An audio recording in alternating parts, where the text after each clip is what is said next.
దేవుని అతి పరిశుద్ధ నామమునకు మహిమ కలుగును గాక. ఎలా ఉన్నారు? మీరంతా క్షేమమని మీ క్షేమం కొరకు ప్రార్థిస్తూ ఉన్నాం. అనుదినము ఈ హోప్ ఫర్ టుడే వాక్య ధ్యానాలను మీరు అనుసరిస్తూ ఆధ్యాత్మిక అభివృద్ధి పొందుతున్నారని నమ్ముతూ దేవుని స్తుతిస్తూ ఉన్నాం. మాకు కూడా దేవుడు చూపిస్తున్న కృప, ప్రార్థనాపూర్వకంగా ఈ ధ్యానాలను మీ ముందుకు తీసుకొని రావడం, ఇది నా హోప్ ఫర్ టుడే వాక్య ధ్యానంలోనికి మిమ్మల్ని ఆహ్వానిస్తూ ఉన్నాను. పౌలు సహచర బృందం తెస్సలోనికలో ఉన్నటువంటి సంఘస్థులను ఉద్దేశించి సహవాస సంబంధాల గురించి, దేవునితో ఉండవలసిన సంబంధాల గురించి మాట్లాడుతూ చెప్పినటువంటి మాట ఒక మాటను నేను మీ ముందుకు తీసుకొని రావాలని ఆశపడుతున్నాను. తెస్సలోనికకు రాసిన మొదటి పత్రిక 5వ అధ్యాయం 15-16 వచనాలు చదివితే, తెస్సలోనికకు రాసిన మొదటి పత్రిక 5వ అధ్యాయం 15 మరియు 16 వచనాలు. ఎల్లప్పుడూ సంతోషముగా ఉండుడి, ఎడతెగక ప్రార్థన చేయుడి, ప్రతి విషయమునందు కృతజ్ఞతాస్తుతులు చెల్లించుడి. ఎల్లప్పుడూ సంతోషముగా ఉండుడి, ఎడతెగక ప్రార్థన చేయుడి, ప్రతి విషయంలో కృతజ్ఞతాస్తుతులు చెల్లించుడి అని ప్రోత్సహిస్తూ పలుకుతున్నటువంటి మాటలు. ఎల్లప్పుడూ సంతోషముగా ఉండుడి అనే మాట ఒకానొక ఇంగ్లీష్ తర్జుమాలో ఈ విధంగా ఉంది: rejoice always and delight in your faith. Rejoice always delight in your faith అని అన్నాడు. సంతోషం, ఎల్లప్పుడూ సంతోషంగా ఉండండి, మీ విశ్వాసంలో ఆనందంగా ఉండండి అని చెప్తున్నాడు. ఎల్లప్పుడూ సంతోషంగా ఉండటం మాత్రమే కాదు, కానీ ఇంకా ఆ మాటలు నేను చదువుతున్నాను. ఎల్లప్పుడూ సంతోషంగా ఉండుడి అని చెప్పడం మాత్రమే కాదు, ఎడతెగక ప్రార్థన చేయుడి, ప్రతి విషయంలో కృతజ్ఞతాస్తుతులు చెల్లించుడి. సంతోషంగా ఉండండి, ఎల్లప్పుడూ సంతోషంగా ఉండండి, ఎడతెగక ప్రార్థన చేయండి, అలాగే ప్రతి విషయంలో కృతజ్ఞతాస్తుతులు చెల్లించుడి అని చెప్తున్నాడు. డిలైట్ ఇన్ యువర్ ఫెయిత్ అని చెప్పాడు. మన విశ్వాస జీవితాన్ని ముందుకు కొనసాగిస్తూ ఉన్నప్పుడు, దేవునితో కలిసి నడుస్తూ ఉన్నప్పుడు, మన విశ్వాస జీవితం మనకు సంతృప్తిదాయకంగా లేకపోతే ఆనందదాయకంగా ఉంటుందా లేదా అనేది ఒకసారి మనం ప్రశ్నించుకోవాలి. అప్పుడే మనం ఎల్లప్పుడూ సంతోషంగా ఉండగలం. మనం ఎల్లప్పుడూ సంతోషంగా ఉండాలి అని అంటే మన ఫెయిత్లో మనం ఆనందంగా ఉండాలి. డిలైట్ ఇన్ యువర్ ఫెయిత్ అన్నాడు. మన ఫెయిత్లో, మన విశ్వాసంలో మనం ఆనందదాయకంగా ఉండాలి, మన విశ్వాసంలో సంతృప్తిదాయకంగా ఉండాలి. సంతుష్టి సహితమైన భక్తి గొప్ప లాభం అని పౌలు భక్తుడు మాట్లాడారు.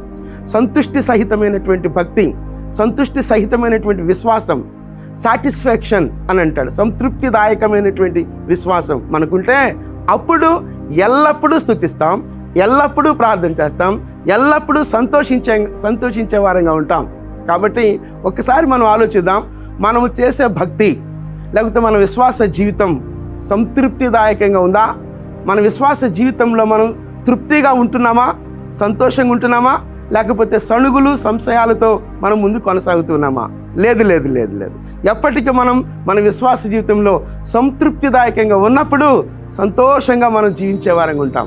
ఎక్కడ అది కొద్దువైనా సరే, సమృద్ధి అయినా సరే, విశ్వాసంలో దేవుడిచ్చిన స్థితిగతులను బట్టి విశ్వాసంలో సంతృప్తిగా ఉండటం మనం నేర్చుకోవాలి.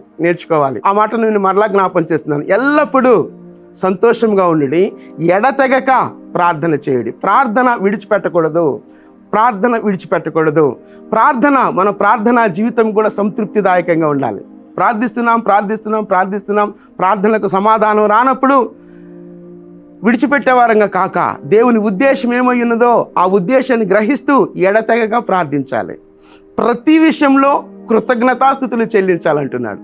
అది కష్టమైనా, నష్టమైనా, కోల్పోయినా, లేకపోతే ఇంకా ఏదైనా ఎలాంటి పరిస్థితులున్నా, ఒకవేళ అవమానాన్ని భరించవలసి వచ్చినా మేము స్తుతించాం, మీరు కూడా స్తుతించండి అన్నట్లుగా పౌలు ప్రోత్సాహకరంగా ఆ మాటలు మాట్లాడుతుంది. ఎల్లప్పుడూ సంతోషంగా ఉండుడి, ఎడతెగక ప్రార్థన చేయుడి, ప్రతి విషయంలో కృతజ్ఞతాస్తుతులు చెల్లించుడి. ఇది కదా సంతృప్తిదాయకమైనటువంటి విశ్వాస జీవితం. Delight in your faith. మన విశ్వాస జీవితంలో, మన విశ్వాసంలో మనం ఆనందదాయకంగా జీవించాలి అంటూ rejoice and delight in your faith. మనం ఎల్లప్పుడూ సంతోషిద్దాం, విశ్వాసంలో ఆనందదాయకంగా, సంతృప్తిదాయకంగా ముందుకు కొనసాగుదాం. ఒకవేళ ఏదైనా అసంతృప్తి ఉంటున్నట్లయితే ఆ అసంతృప్తిని కూడా దేవుని సన్నిధిలో ఉంచుదాం. ఎడతెగక ప్రార్థన చేద్దాం, ప్రతి విషయంలో కృతజ్ఞతాస్తుతులు చెల్లిద్దాం. దేవుని వైపు చూద్దాం. ఏ ఏ విషయాల్లో ఇంకా అసంతృప్తి ఉందో ఆ అసంతృప్తులను దేవుని కృపాసనం మీద పెడదాం.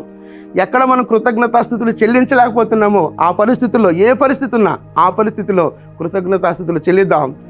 Delight in our faith. మన విశ్వాస జీవితంలో ఆనందదాయకంగా ముందుకు కొనసాగుదాం. చిన్న ప్రార్థన చేస్తాను, నాతో కలిసి ఏకీపిస్తారా? ప్రార్థన. మహోన్నతుడా, జీవము కలిగిన దేవా, మీ గొప్ప నామానికి వందనాలు, స్తుతులు, స్తోత్రాలు చెల్లిస్తున్నాం ప్రభువా. నిజమే ప్రభువా, ప్రతి విషయంలో మేము ఆనందించటం మాకు నేర్పించండి ప్రభువా. మా విశ్వాసం ఆనందదాయకంగా ఉండగలిగినట్లుగా నేర్పించండి ప్రభువా. నా దేవా, ఎడతెగక ప్రార్థించటం మాకు నేర్పించండి ప్రభువా. ప్రతి విషయంలో కృతజ్ఞతాస్థుతులు చెల్లించటం మాకు నేర్పించండి ప్రభువా. అది విశ్వాస సహితమైనటువంటి జీవితం, సంతుష్టి సహితమైనటువంటి భక్తి. అలాంటి భక్తిని మేము అలవరుచుకుంటూ ప్రతి విషయంలో ఆనందించగలిగే విశ్వాస జీవితాలు జీవించగలిగే అనుభవాలు మాకు అనుగ్రహించమని మీ కృపాహస్తాల్లోనికి మమ్మలను మేముగా సమర్పించుకుంటూ సమస్త ఘనత, మహిమ, ప్రభావాలు మీరొక్కరే పొందుకోమని యేసుక్రీస్తు అతి శ్రేష్టమైన నామంలో ప్రార్థించి స్తుతించి వేడుకొనుచున్నాం తండ్రి. ఆమేన్, ఆమేన్. ప్రభు ఆనందం నిత్యము మనకు తోడుగా ఉండునుగాక. ఆమేన్.